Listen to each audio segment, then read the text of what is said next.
ਜੀ।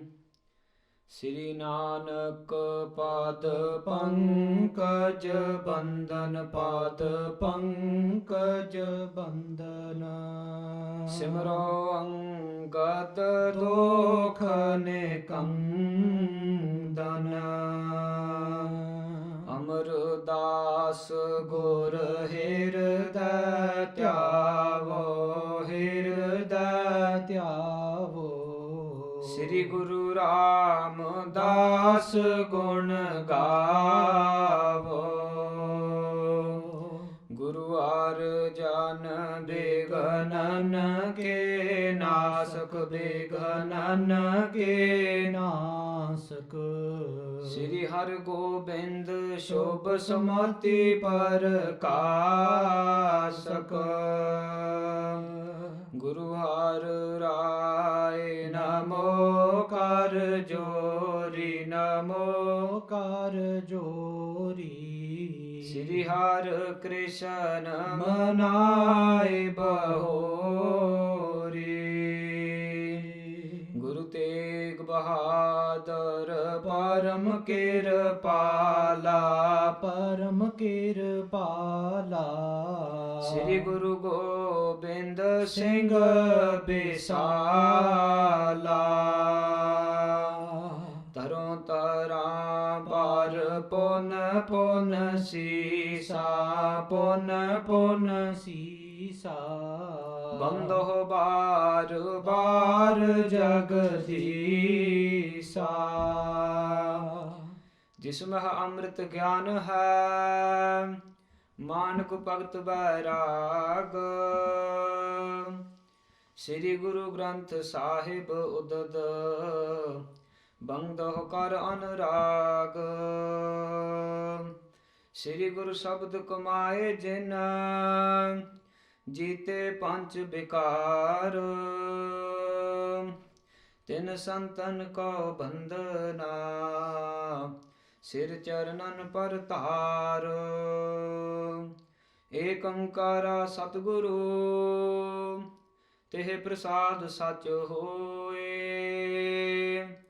ਵਾਹਿਗੁਰੂ ਜੀ ਕੀ ਫਤਿਹ, ਵਿਘਨ ਵਿਨਾਸ਼ਨ ਸੋਏ। ਕਹਾ ਬੁੱਧ ਪ੍ਰਭ ਤੁਛ ਹਮਾਰੀ, ਬਰਨ ਸਕੈ ਮਹਿਮਾ ਜੋ ਤਿਹਾਰੀ। ਹਮ ਨ ਸਕਤ ਕਰ ਸਿਫਤ ਤੁਮਾਰੀ, ਆਪ ਲਿਹੋ ਤੁਮ ਕਥਾ ਸੁਧਾਰੀ। ਗਿਆਨ ਧਿਆਨ ਕਿਛ ਕਰਮ ਨ ਜਾਣਾ, ਸਾਰ ਨ ਜਾਣਾ ਤੇਰੀ। ਸਭ ਤੇ ਵੱਡਾ ਸਤਿਗੁਰ ਨਾਨਕ, ਜਿਨ ਕਲ ਰਾਖੀ ਮੇਰੀ। ਸਭ ਤੇ ਵੱਡਾ ਸਤਿਗੁਰ ਨਾਨਕ, ਜਿਨ ਕਲ ਰਾਖੀ ਮੇਰੀ। ਸਤਨਾਮ ਸ੍ਰੀ ਵਾਹਿਗੁਰੂ ਸਾਹਿਬ ਜੀਓ। ਚੌਪਈ। ਸਵਛ ਸਥਿਰ ਇਹੋ ਲਖੋ ਜਨੇਊ, ਗਰ ਮਹਿ ਪਹਿਰੈ ਵਿਰਲੇ ਕੇਊ। ਜਿਹ ਨਰ ਗਰ ਮਹਿ ਧਾਰਨ ਕੀਨਾ, ਧਨ ਸੇ ਨਰ ਕੀਨੇ ਦੁਖ ਸ਼ੀਨਾ। ਸਵਛ ਸਥਿਰ ਇਹੋ ਲਖਹੁ ਜਨੇਊ। ਵਾਹਿਗੁਰੂ ਜੀ ਕਾ ਖਾਲਸਾ, ਵਾਹਿਗੁਰੂ ਜੀ ਕੀ ਫਤਿਹ। ਪਤਿਤ ਪਾਵਨ ਭਗਤ ਵਛਲ, ਕਿਰਪਾ ਦੇ ਖਜ਼ਾਨੇ ਜੋਤ ਰੂਪ। ਚਵਰ ਛਤਰ ਤਖਤ ਦੇ ਮਾਲਕ, ਪ੍ਰਤੱਖ ਸਤਿਗੁਰੂ। ਧੰਨ ਧੰਨ ਸਤਿਗੁਰੂ ਸਾਹਿਬ ਸ੍ਰੀ ਗੁਰੂ ਗ੍ਰੰਥ ਸਾਹਿਬ ਜੀ ਮਹਾਰਾਜ ਜੀ ਦੀ ਪਾਵਨ ਪਵਿੱਤਰ ਹਜ਼ੂਰੀ ਵਿਖੇ ਮਿਲ ਜੁੜ ਬੈਠੀ ਗੁਰੂ ਰੂਪ ਗੁਰੂ ਪਿਆਰੀ ਗੁਰੂ ਖਾਲਸਾ ਸਾਧ ਸੰਗਤ ਜੀਓ। ਆਪ ਸਾਰੇ ਵਡਭਾਗੀ ਹੋ, ਸਤਿਗੁਰਾਂ ਦੀ ਨਿੱਘੀ ਗੋਦ ਵਿੱਚ ਬੈਠ ਕਰਕੇ ਸੋ ਦਰ ਸ੍ਰੀ ਰਹਿਰਾਸ ਸਾਹਿਬ ਜੀ ਦਾ ਪਾਠ ਸਰਵਣ ਕਰਕੇ ਲਾਹਾ ਪ੍ਰਾਪਤ ਕੀਤਾ ਹੈ। ਸਾਧ ਸੰਗਤ ਜੀ, ਪਿਛਲੇ ਦਿਨਾਂ ਵਿੱਚ ਜੇਠ ਸੁਦੀ 4 ਨੂੰ ਸ਼ਹੀਦਾਂ ਦੇ ਸਰਤਾਜ ਪੰਜਵੇਂ ਪਾਤਸ਼ਾਹ ਧੰਨ ਧੰਨ ਸਤਿਗੁਰੂ ਸਾਹਿਬ ਸ੍ਰੀ ਗੁਰੂ ਅਰਜਨ ਦੇਵ ਸਾਹਿਬ ਜੀ ਮਹਾਰਾਜ ਜੀ ਨੇ ਸ਼ਹੀਦੀ ਦਿੱਤੀ ਹੈ। ਸੋ ਸਾਧ ਸੰਗਤ ਜੀ, ਸੋ ਉਹ ਸਤਿਗੁਰੂ ਸ੍ਰੀ ਗੁਰੂ ਅਰਜਨ ਦੇਵ ਸਾਹਿਬ ਜੀ ਮਹਾਰਾਜ ਜੀ ਹਨ ਜਿਨ੍ਹਾਂ ਬਾਰੇ ਭਾਈ ਗੁਰਦਾਸ ਜੀ ਲਿਖਦੇ ਹਨ, ਗੁਰੂ ਅਰਜਨ ਵਿਟੋ ਕੁਰਬਾਣੀ। ਸੋ ਸਾਧ ਸੰਗਤ ਜੀ, ਤਤੀ ਤਵੀ ਤੇ ਬੈਠ ਕਰਕੇ ਆਪਦੇ ਪਾਵਨ ਪਵਿੱਤਰ ਸਰੀਰ ਤੇ ਜਦੋਂ ਗਰਮ ਗਰਮ ਰੇਤਾ ਪਾ ਰਿਹਾ ਸੀ, ਸਤਿਗੁਰਾਂ ਨੇ ਆਪਦੇ ਪਾਵਨ ਪਵਿੱਤਰ ਮੁਖ ਤੋਂ ਤੇਰਾ ਕੀਆ ਮੀਠਾ ਲਾਗੈ ਹਰ ਨਾਮ ਪਦਾਰਥ ਨਾਨਕ ਮੰਗੈ ਸ਼ਬਦ ਉਚਾਰਨ ਕੀਤਾ। ਸਾਧ ਸੰਗਤ ਜੀ, ਸ਼ਹੀਦੀ ਦੇਣ ਦੇ ਕਾਰਨ ਬਹੁਤ ਕਾਰਨ ਸੀ। ਸੋ ਇੱਕ ਕਾਰਨ ਸੀ, ਸੋ ਉਸ ਸਮੇਂ ਧੰਨ ਧੰਨ ਸਤਿਗੁਰੂ ਸਾਹਿਬ ਸ੍ਰੀ ਗੁਰੂ ਅਰਜਨ ਦੇਵ ਸਾਹਿਬ ਜੀ ਮਹਾਰਾਜ ਜੀ ਤੁਰਕੀ ਬਾਣੀ ਇਕੱਤਰ ਕਰਕੇ ਉਸ ਸਮੇਂ ਸੋ ਗੁਰਬਾਣੀ ਲਿਖ ਰਹੇ ਸੀ। ਤੇ ਜਦੋਂ ਫਿਰ ਜਹਾਂਗੀਰ ਨੂੰ ਪਤਾ ਲੱਗਿਆ ਤੇ ਉਹਨਾਂ ਦੇ ਫਿਰ ਉਹ ਇੱਛਾ ਸੀ ਕਿ ਜਿਹੜਾ ਪੀਰ ਮੁਹੰਮਦ ਸੀ ਉਹਨਾਂ ਦਾ ਨਾਂ ਸਤਿਗੁਰੂ ਸ੍ਰੀ ਗੁਰੂ ਗ੍ਰੰਥ ਸਾਹਿਬ ਜੀ ਮਹਾਰਾਜ ਜੀ ਦੀ ਬਾਣੀ ਵਿੱਚ ਲਿਖਿਆ ਜਾਵੇ, ਤਾਂ ਕਿ ਫਿਰ ਉੱਥੇ ਮੁਸਲਮਾਨਾਂ ਦਾ ਵੀ ਫਿਰ ਉਹ ਫਿਰ ਕਰ ਸਕਦੇ ਹਨ। ਤੇ ਉਸ ਸਮੇਂ ਫਿਰ ਸਤਿਗੁਰਾਂ ਨੇ ਮਨਾ ਕੀਤਾ ਕਿ ਇਹ ਜਿਹੜੀ ਬਾਣੀ ਹੈ ਇਹ ਤੁਰਕੀ ਬਾਣੀ ਹੈ, ਅਕਾਲ ਪੁਰਖ ਵਾਹਿਗੁਰੂ ਦੀ ਬਾਣੀ ਹੈ। ਤੇ ਇਹ ਇੱਕ ਕਾਰਨ ਸੀ। ਤੇ ਇੱਕ ਦੂਜਾ ਕਾਰਨ ਸੀ, ਜਿਹੜਾ ਚੰਦੂ ਸੀ, ਉਹ ਚੰਦੂ ਚਾਹੁੰਦਾ ਸੀ ਜੇ ਚਾਹੁੰਦਾ ਸੀ ਕਿ ਆਪਦੀ ਜਿਹੜੀ ਕੁੜੀ ਸੀ ਉਹ ਸਤਿਗੁਰੂ ਸ੍ਰੀ ਗੁਰੂ ਹਰਗੋਬਿੰਦ ਸਾਹਿਬ ਜੀ ਮਹਾਰਾਜ ਜੀ ਨਾਲ ਰਿਸ਼ਤਾ ਹੋਵੇ, ਤੇ ਉਹਦਾ ਵੀ ਫਿਰ ਮਨਾ ਕੀਤਾ ਗਿਆ ਸੀ। ਸੋ ਇਹ ਹੋਰ ਵੀ ਕਈ ਕਾਰਨ ਸੀ। ਸੋ ਇਹਨੂੰ ਲੈ ਕਰਕੇ ਸਤਿਗੁਰੂ ਸ੍ਰੀ ਗੁਰੂ ਅਰਜਨ ਦੇਵ ਸਾਹਿਬ ਜੀ ਮਹਾਰਾਜ ਜੀ ਨੇ ਆਪਦੇ ਹੁਕਮ ਅਨੁਸਾਰ ਜੋ ਤਸੀਹੇ ਚੱਲੇ ਸੀ, ਸੋ ਇਸੇ ਤਰ੍ਹਾਂ 5 ਦਿਨ ਤਸੀਹੇ ਚੱਲੇ ਸੀ। ਤਸੀਹੇ ਜਦੋਂ ਚੱਲਦੇ ਸੀ, ਜਿਹੜੀ ਚੰਦੂ ਦੀ ਨਹੁੰ ਸੀ, ਸੋ ਉਹ ਵੀ ਛੋਟੀ ਹੁੰਦੀ ਉਹਨਾਂ ਦਾ ਸਾਰਾ ਪਰਿਵਾਰ ਗੁਰੂ ਘਰ ਦੀ ਸੇਵਾ ਕਰਿਆ ਕਰਦਾ ਸੀ। ਤੇ ਉਹਨੂੰ ਬੜਾ ਦੁੱਖ ਲੱਗਿਆ। ਉਹਨੇ ਆ ਕਰਕੇ ਸੋ ਸਾਰੇ ਗਹਿਣੇ ਲੈ ਕਰਕੇ ਜੋ ਉੱਥੇ ਬਰਾਬਰੀ ਦੇ ਕਰਕੇ ਫਿਰ ਅੰਦਰ ਆ ਕਰਕੇ ਮਿੱਠਾ ਜੋ ਗਰਮ ਦੁੱਧ ਸੀ ਉਹ ਸਤਿਗੁਰੂ ਸ੍ਰੀ ਗੁਰੂ ਅਰਜਨ ਦੇਵ ਸਾਹਿਬ ਜੀ ਮਹਾਰਾਜ ਨੂੰ ਬੇਨਤੀ ਕੀਤੀ ਕਿ ਆਪ ਜੀ ਛਕ ਲਓ। ਤੇ ਫਿਰ ਉਸ ਸਮੇਂ ਸਤਿਗੁਰੂ ਸ੍ਰੀ ਗੁਰੂ ਅਰਜਨ ਦੇਵ ਸਾਹਿਬ ਜੀ ਮਹਾਰਾਜ ਜੀ ਦਾ ਇਹ ਵੀ ਸਤਿਗੁਰਾਂ ਨੇ ਇਹ ਵੀ ਮਨਾ ਕਰ ਦਿੱਤਾ ਕਿ ਇਹ ਪਾਪੀ ਜੋ ਬੁੱਚੜ ਚੰਦੂ ਦੇ ਘਰਾਂ ਵਿੱਚੋਂ ਆਇਆ ਹੈ, ਇਹਦਾ ਇੱਕ ਤੁਪਕਾ ਵੀ ਨਹੀਂ ਪੀਣਾ। ਸਤਿਗੁਰਾਂ ਨੇ ਇੱਕ ਤੁਪਕਾ ਪਾਣੀ ਦਾ ਵੀ ਨਹੀਂ ਪੀਤਾ। ਸੋ ਉਸ ਸਮੇਂ ਜਿਹੜੀ ਨਹੁੰ ਸੀ ਉਹਨੇ ਬੇਨਤੀ ਕੀਤੀ ਸਤਿਗੁਰਾਂ ਨੂੰ ਕਿ ਇਹ ਸਤਿਗੁਰੂ ਜੀ, ਸੋ ਆਪਦੇ ਹੁਕਮ ਅਨੁਸਾਰ ਮੇਰਾ ਜਿਹੜਾ ਰਿਸ਼ਤਾ ਸੀ, ਮੇਰਾ ਵਿਆਹ ਇਹਦੇ ਘਰ ਵਿੱਚ ਹੋ ਗਿਆ, ਬੁੱਚੜ ਪਾਪੀ ਦੇ ਘਰ ਵਿੱਚ।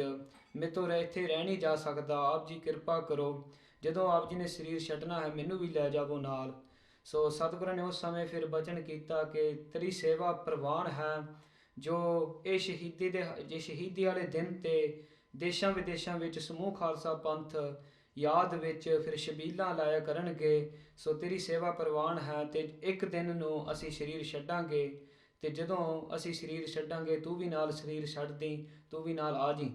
ਸੋ ਉਸ ਸਮੇਂ ਫਿਰ ਇਸੇ ਤਰ੍ਹਾਂ ਸਤਿਗੁਰਾਂ ਨੇ ਫਿਰ 5 ਦਿਨ ਲਗਾਤਾਰ ਤਸੀਹੇ ਆਪਦੇ ਹੁਕਮ ਅਨੁਸਾਰ ਚੱਲੇ। ਸਾਰੇ ਸਿੱਖਾਂ ਨੂੰ ਜੋ ਸ਼ਹੀਦੀ ਦਾ ਰਸਤਾ ਦਿਖਾਉਣ ਵਾਸਤੇ ਤਸੀਹੇ ਚੱਲੇ ਸੀ ਆਪਦੇ ਹੁਕਮ ਅਨੁਸਾਰ। ਤੇ ਫਿਰ ਸੋ then Chandu set Satguru Sri Guru Arjan Dev Sahib ji Maharaj the what is your last ਵਿਸ਼। ਤੇ ਉਸ ਸਮੇਂ ਫਿਰ ਸਤਿਗੁਰੂ ਗੁਰੂ ਅਰਜਨ ਦੇਵ ਸਾਹਿਬ ਜੀ ਮਹਾਰਾਜ ਜੀ ਨੇ ਉਹਨੂੰ ਕਿਹਾ ਸੀ ਕਿ ਅੰਮ੍ਰਿਤ ਵੇਲੇ ਦਾ ਸਮਾਂ ਹੈ, ਹੁਣ ਰਾਵੀ ਦਰਿਆ ਤੇ ਜਾ ਕਰਕੇ ਇਸ਼ਨਾਨ ਕਰਨਾ ਹੈ। ਸੋ ਉਸ ਸਮੇਂ ਸਤਿਗੁਰੂ ਗੁਰੂ ਅਰਜਨ ਦੇਵ ਸਾਹਿਬ ਜੀ ਮਹਾਰਾਜ ਜੀ ਉਹ ਦਰਿਆ ਤੇ ਜਾ ਕਰਕੇ ਇਸ਼ਨਾਨ ਕਰਕੇ ਜਦੋਂ ਇਸ਼ਨਾਨ ਕੀਤਾ ਸਤਿਗੁਰਾਂ ਨੇ ਸੋ ਕਿਨਾਰੇ ਤੇ ਲੰਮੇ ਪੈ ਗਏ। ਤੇ ਉਸ ਸਮੇਂ ਆਪਦੇ ਹੁਕਮ ਅਨੁਸਾਰ ਸੋ ਉਸ ਸਮੇਂ ਸਤਿਗੁਰੂ ਸ੍ਰੀ ਗੁਰੂ ਅਰਜਨ ਦੇਵ ਸਾਹਿਬ ਜੀ ਮਹਾਰਾਜ ਜੀ ਨੇ ਸਰੀਰ ਆਪਦਾ ਛੱਡ ਦਿੱਤਾ। ਤੇ ਸਤਿਗੁਰਾਂ ਦੇ ਜੋ ਸ਼ਹੀਦੀ ਦੀ ਯਾਦ ਕਰਦੇ ਸੀ ਸਮੂਹ ਸਿੱਖ ਪੰਥ। ਸਾਧ ਸੰਗਤ ਜੀ, ਸਤਿਗੁਰੂ ਸ੍ਰੀ ਗੁਰੂ ਅਰਜਨ ਦੇਵ ਸਾਹਿਬ ਜੀ ਮਹਾਰਾਜ ਜੀ ਦੀ ਸ਼ਹੀਦੀ ਵਿੱਚ ਇੰਨੀ ਸ਼ਕਤੀ ਹੈ, ਜੋ ਸਤਿਗੁਰਾਂ ਦਾ ਧਿਆਨ ਲਾ ਕਰਕੇ ਉਹ ਸ਼ਹੀਦੀ ਨੂੰ ਯਾਦ ਕਰਦੇ ਹਨ, ਉਹਨਾਂ ਦੇ ਸਾਰੇ ਦੁੱਖ ਨਾਸ ਹੋ ਜਾਂਦੇ ਹਨ। ਤੇ ਜਿਹੜਾ ਵੀ ਕੋਈ ਵਿਕਾਰ ਹੈ ਉਹਨਾਂ ਵਿੱਚ ਉਹ ਵੀ ਸਾਰੇ ਨਾਸ ਹੋ ਜਾਂਦੇ ਹਨ। ਇੰਨੀ ਸ਼ਕਤੀ ਹੈ ਸਤਿਗੁਰਾਂ ਦੀ ਸ਼ਹੀਦੀ ਵਿੱਚ। ਸੋ ਸਾਧ ਸੰਗਤ ਜੀ, ਸੰਖੇਪ ਰੂਪ ਵਿੱਚ ਇੰਗਲਿਸ਼ ਵੀ ਦੱਸਣਾ ਕਰੀਏ ਸੋ ਸਾਰੀ ਸੰਗਤ ਨੂੰ। ਸੋ ਇਨ ਦ previous days on ਜੇਤ Sudi 4 Satguru Sri Guru Arjan Dev Sahib ji Maharaj ji are 5th Guru, the 5th form of Akal Purkh Waheguru. So they gave Shahidi. So there was many reasons why they gave the Shahidi. So one of the reasons was Jahangir, the ruler at the time, found out that Satguru Sri Guru Arjan Dev Sahib Ji Maharaj is collecting Maharaj's Bani, the Turki Bani, the Bani uttered by the previous Gurus, and they were compiling it together in Satguru Sri Guru Granth Sahib Ji Maharaj. the first form of them, and they were collecting and writing the Bani. And at that point, when Jahangir found out, because he wanted the Muslim term to be part of it, he wanted Muhammad's name to be written inside. And at that point, Sadhguru Sri Guru Arjan Dev Sahib Ji Maharaj did mana that this Bani is from Akal Purkh Waheguru, this is Turki Bani. Nobody has the right to change Akal Purkh Waheguru's Bani, and we are not writing the name. And that is one reason, and there was many reasons why Sadhguru Sri Guru Arjan Dev Sahib Ji Maharaj gave the Shahidi. Another reason was Chandu, which was advisor of Jahangir. He at that point wanted to do his rishta, wanted to get his daughter married to Sadhguru Sri Guru Hargobind Sahib Ji Maharaj. And Sadhguru Guru Arjan Dev Sahib Ji Maharaj, as well as the Sangat, they did mana to this rishta. So that was another reason why Chandu had a lot of Eid-Kha and jealousy. So there were many reasons why Sadhguru Sri Guru Arjan Dev Sahib Ji Maharaj gave this Shahidi. Sadhguru Sri Guru Arjan Dev Sahib Ji Maharaj were tortured for 5 days in their own hukam. They were tortured for 5 days. And in them days, Chandu's no, so she came and she had, because in a younger age, her whole family were sevaks of the Guru Kar. And because she had that darda, she took all the jewelry that she had in her house, and when they got to the Haveli where Sadhguru Guru Arjan Dev Sahib Ji Maharaj was being tortured, she bribed the guards to get in. And at that point, she offered Sadhguru Sri Guru Arjan Dev Sahib Ji Maharaj so hot milk, sweet hot milk to drink. So in that time when Sadhguru Ji was going through this, Sadhguru Guru Arjan Dev Sahib Ji Maharaj didn't drink a tupka of water from Chandu's house. So Sadhguru Ji said to her that I'm not drinking, this is from the house of Chandu. But at that point, Maharaj Ji said to her that your seva is parvan in the dargah of Akal Purkh Waheguru, your seva is parvan. And she said at that point, Maharaj Ji, that obviously is the hukam that I was married into this butcher's house, this puppy's house, but I can't live here anymore. So when you leave this world, Maharaj Ji, please take me with you. So Maharaj Ji said to her, your seva is parvan, and after this seva, on this Shahidi, then the Samooh Khalsa Panth in the Desh Videsh, in the different countries of this world, everybody will la Shabils in this yard of this Shahidi because of this seva. So that's why Sadh Sangat Ji, you may see at the Gurdwara, there's normally a Shabil on Sadhguru Sri Guru Arjan Dev Sahib Ji Maharaj's Shahidi. So at the same time, so then Sadhguru Guru Arjan Dev Sahib Ji Maharaj said to her that I'll be leaving my body in 1 day's time, and you can leave it as well. So then 5 days straight, Sadhguru Sri Guru Arjan Dev Sahib Ji Maharaj in the Hon Hukam took this torture, and then at that point, so they were on a Tatti Tavi, they had a hot reta poured onto them, and they took many to see him, many tortures. And at that point, Chandu said to Sadhguru Guru Arjan Dev Sahib Ji Maharaj, what is your final wish? And Maharaj said, it is Amrit Vele da Sama, I want to go do Ishnan in the Ravi Darya. So Maharaj Ji went, and they did an Ishnan in the Darya, and in their own Hukam. And this is the way Sadhguru Sadh Sangat Ji, Sadhguru Guru Arjan Dev Sahib Ji Maharaj showed us the way of Shahidi, showed the Khalsa the way of Shahidi and living in the Hukam of Akal Purkh Waheguru. So on that day they went and they did a Shnan in the Darya Amrit Vela. In some Itihas it is written that a Rababi came and played Kirtan for Sadhguru Sri Guru Arjan Dev Sahib Ji Maharaj at that point. So they came out of the Darya and they laid at the Kanara of the river, and at that point in their own Hukam they left the world. So is that Shahidi din that we remember? And the Shabils lag across the world. So is that then remembering Sadhguru Sri Guru Arjan Dev Sahib Ji Maharaj's Shahidi? There's so much power in that Shahidi that when we remember it, all our dukh, it is finished, the dukhs are finished, and the Vishavikar, Kam, Krodh, Lobh, Mohankar, remember that Shahidi, they're all finished too. That's how much power is in Sadhguru Sri Guru Arjan Dev Sahib Ji Maharaj's Shahidi. They did this Shahidi, they showed the Khalsa the way of Shahidi, the way of living in the Hukam. So all we can do is do an ardas to Akal Purkh Waheguru Guru Granth Sahib Ji Maharaj, that please bless us with the strength, with the bal, to stay in the Hukam, to live in the Hukam of Akal Purkh Waheguru. And at a point, if ever in the Hukam, that we have to sacrifice our lives for this Khalsa Panth, that Maharaj Kirpa Kareo, Ang Sang Sahayo ke, Aap Sara Nabha Deo, Aap Kirpa Kareo. So that is the Shahidi of Sadhguru Sri Guru Arjan Dev Sahib Ji Maharaj. That is what we remember, the Samooh Khalsa Panth remembers.